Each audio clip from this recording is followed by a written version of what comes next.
2022 Hyundai Elantra Hybrid.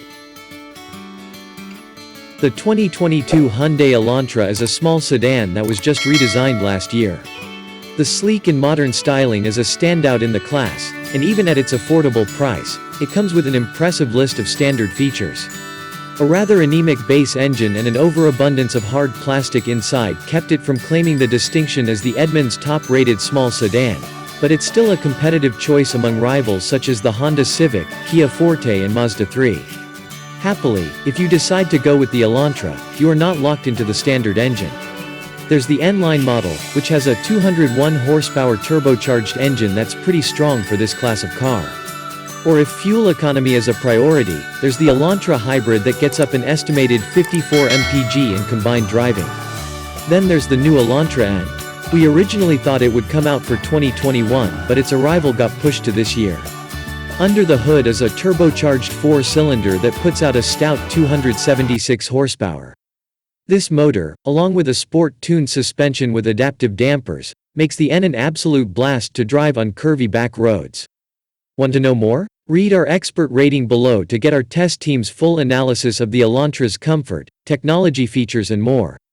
The new Elantra stands out with its high fuel economy, impressive technology and safety features, and roomy cabin. It's also comfortable and strong on value. Other than a lackluster base engine, there's not much to complain about. It's a great pick for a small sedan. The base 2.4-liter 4-cylinder engine is lacking when it comes to speed.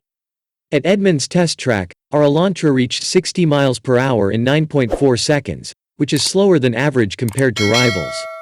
It's not terrible, but passing or getting up to highway speeds can be laborious. What power it does have is sent through a continuously variable automatic transmission that Hyundai tunes for optimal fuel economy, so it too is not very impressive for spirited driving. But in typical situations, the transmission delivers a smooth experience, and there's only a little of the notorious droning noise that CVTs are known for. Elsewhere, the Elantra is pretty middle of the road. It handles corners decently well for a small sedan, behaving predictably, and it's not easily upset over bumps.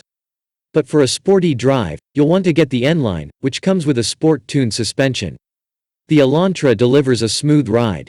There's enough plushness to soak up bumps in the road well, but it also settles relatively quickly. The seats are also comfortable for the most part. The driver's seat bottom feels just a touch flat, and it might not provide enough support on road trips more than a few hours long. There isn't much in the way of side bolstering to keep you planted when cornering either.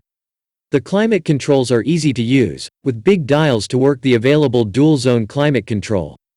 The heated seats, when equipped, activate quickly. There is noticeable wind noise as you increase speed, but that is typical for the class, and passengers can more or less carry on conversations at normal volume. The Elantra cabin is well thought out, with plenty of space and good outward visibility in the front row. We're also pleased to see the back seat gain 2 inches of legroom over the previous generation, allowing for quite generous accommodations for taller passengers. Their heads might still graze the ceiling, but the Elantra is among the most spacious in this class. Our Elantra Limited test vehicle came with a power-adjustable driver's seat. It has a wide adjustment range, so it should suit short and tall drivers alike. The steering wheel also has an ample amount of adjustment, making it simple to find your ideal driving position. The Elantra Limited's twin display screens, one for the gauges and one for the infotainment, are pleasing to use. The infotainment screen has easy-to-follow menus and quick and clear directions. The Elantra also scores extra points for including wireless Apple CarPlay and Android Auto, though they only come with the standard 8-inch infotainment screen. Confusingly, the larger 10.25-inch screen requires a cord to run either smartphone integration system. Another bright spot is the Limited's improved voice activation system that responds accurately to web searches, addresses and even climate control commands. The available full suite of advanced driving aids is one of the best modern systems, with smooth adaptive cruise control and lane centering. We experienced no false warnings during our testing. Trunk space is slightly above average for the class, at 14.2 cubic feet, which is the same size as in the previous generation Elantra. The rear seats fold flat with remote release latches in the trunk. Some may find them more convenient than the releases on the seats themselves. Cup holders and storage cubbies for front passengers are nothing out of the ordinary. A wireless smartphone charging pad on the limited trim is a nice touch. In the back, there are 2 anchors on each rear outboard seat to fasten child safety seats into place. The anchors are easy to find between the cushions.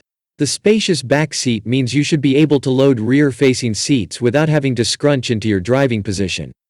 Depending on the model, the Elantra with the 2.0-liter engine gets an EPA estimated 35 to 37 mpg in combined city highway driving. Either way, you're looking at excellent fuel economy.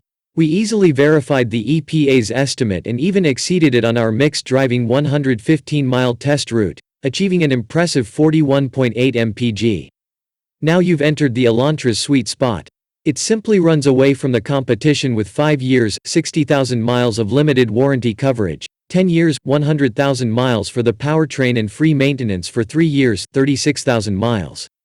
We also find the pricing attractive, especially considering the long list of features that come standard on every model. Our only complaints: the amount of hard plastic in the cabin and a back seat nearly barren of any design. The Elantra has some wow factor with its effusive exterior styling, large bright screens and excellent voice controls. But it makes no claim to driving excitement, and it's easy to see why. Hyundai made an excellent all-arounder, not a passion purchase.